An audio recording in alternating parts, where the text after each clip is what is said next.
உங்கள் எல்லாருக்கும் ஆத்மார்த்த வணக்கங்கள். இந்த கோலத்தை ரசிக்கும்போது ஒரு சின்ன உரையாடல், இது ரொம்ப நல்லாயிருக்கும், உபயோகமாகவும் இருக்கும். கேட்டு பாருங்கள். பேத்தி சொல்கிறா, ஜலதோஷம் அடிக்கடி தொல்லை தருகிறதே பாட்டி, என்ன பண்ணலான்னு கேட்குறா. பாட்டி சொல்கிறாங்க, நல்ல பிஞ்சு முருங்கைக்காய்களை கொண்டு வந்து கல் உரலில் போட்டு இடித்து பிழிந்து சாறு எடுத்துக்கோ. 1 அல்லது 2 ஸ்பூன் சாறு போதுமானது.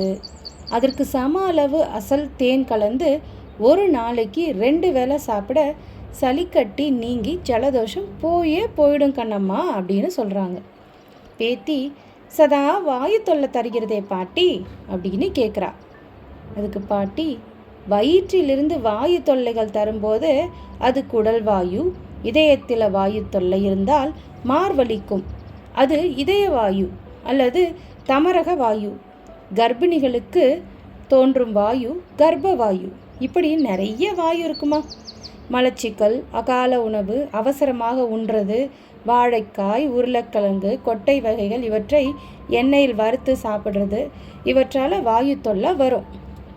உரித்த வெள்ளைப்பூண்டை 10 எடுத்து 200 மில்லி பசு பாலில் போட்டு நல்லா காய்ச்சி ஆறியவுடன் பூண்டை மென்று பாலுடன் விழுங்க வேண்டும். சகல வாயும் பறந்து போகும், வாயுவே வராது அப்படின்னு சொன்னாங்க பாட்டி. பேத்தி கேட்குறா மறுபடியும், அடிக்கடி பிள்ளைங்களுக்கு சொறி சரங்கு வருதே பாட்டி, எத்தனை ஊசி போட்டாலும் போய் திரும்ப வருது அந்த சரங்கு, என்ன செய்கிறது பாட்டி? அதுக்கு பாட்டி, குங்கிலியம், கந்தகம், துருசு 3மே நாட்டு மருந்து கடையில் கிடைக்கும். அதை ஒவ்வொரு வகைக்கும் 30 கிராம் வாங்கி வந்து நன்னா இடித்து தூளாக்கி 200 கிராம் இலக்கெண்ணெயில் தளர குழப்பி வச்சுக்கிட்டு சொறி சரங்கின் மீது தடவி 2 மணி நேரம் ஊற வச்சதுக்கப்புறம் சீயக்காய் தேய்ச்சி குளிச்சா சொறி சரங்கெல்லாம் சுத்தமாக போயிடும்மா.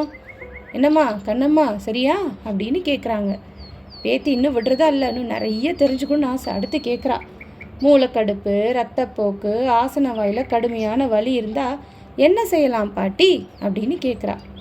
பாட்டி யோசிக்கிறாங்க, என்ன இவ எதுக்கு இதெல்லாம் கேட்குறா, சரி கேட்டதை சொல்லி வைப்போம், அவளுக்கும் உபயோகமாக இருக்கும்ல அப்படின்னு நினச்சிட்டு சொல்கிறாங்க.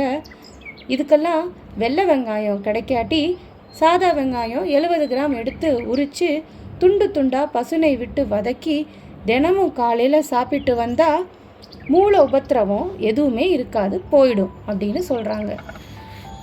சரி பாட்டி இன்னைக்கு நல்ல மூடில் இருக்காங்க, நம்ம இன்னும் நிறைய கேட்டு எழுதி வச்சுக்கலாம், நமக்கு ரொம்ப உபயோகமாக இருக்கும் நம்மளோட படிப்புக்கு, அதாவது ஆயுர்வேத படிப்புக்குன்னு யோசிச்சுட்ருக்கா. அவள் சித்த மருத்துவமும் தெரிஞ்சுக்க ரொம்ப ஆசை, அதான் பாட்டிக்கிட்ட எல்லாத்தையும் கேட்குறா. பேத்தி சொல்கிறா, கழுத்து பிடரி வலிக்கு என்ன செய்கிறது பாட்டி அப்படின்னு.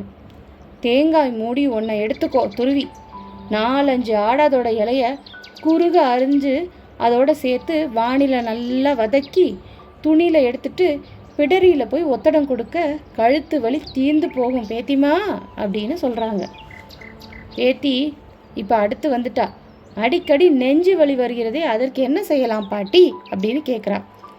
அதுக்கு பாட்டி சொல்கிறாங்க, அகத்திக்கீரை 4 கத்தை வாங்கி கீரையை பறித்து நிழலில் உலர்த்திக்கோ.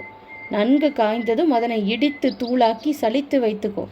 காலையில் ஒரு தேக்கரண்டி தூள் நீராகாரத்துடன் மாலையில் ஒரு தேக்கரண்டி வெந்நீருடன் சாப்பிட்டு வர என்ன காரணத்தினால் நெஞ்சுவலி ஏற்பட்டாலும் போயிடும் செல்லம்மா அப்படின்னு சொல்கிறா. பேத்திக்கு இன்னும் நிறைய கேட்கணும்னு ஆசை, ஆனால் அவளுக்கு நேரமாயிட்டே இருக்குது. சரி, இன்னும் ஒரே ஒரு குறிப்பு கேட்டுக்குவோம் அப்படின்னு யோசிக்கிறா. பாட்டி, என்னோட கூந்தல் ரொம்ப அதிகமாக கொட்டுது, அதற்கு என்ன செய்கிறது அப்படின்னு கேட்குறா. இப்போ உனக்கு வந்துட்டியா, ஊமத்தங்காய் பறித்து வந்து உரலில் இடித்து சாறு பிழிஞ்சுக்கோ. அதன் அளவிற்கு 2 பங்கு தேங்காய் எண்ணெய் சேர்த்து அடுப்பில் வச்சு காய்ச்சு தண்ணீர் வற்றி மெழுகு பதம் வந்ததும் வடிகட்டி வச்சுக்கிட்டு தினமும் தடவி வந்தீங்கன்னா இந்த முடி உதிர்றது சுத்தமாக நின்று போயிடும், செழுமையாக வளர ஆரம்பிக்கும். புரிஞ்சுதா அப்படின்னாங்க. போதும் பாட்டி, எனக்கு நேரம் ஆயிடுச்சு, நான் போயிட்டு வரேன்னு சொல்லிட்டு போயிட்டா. வணக்கம்.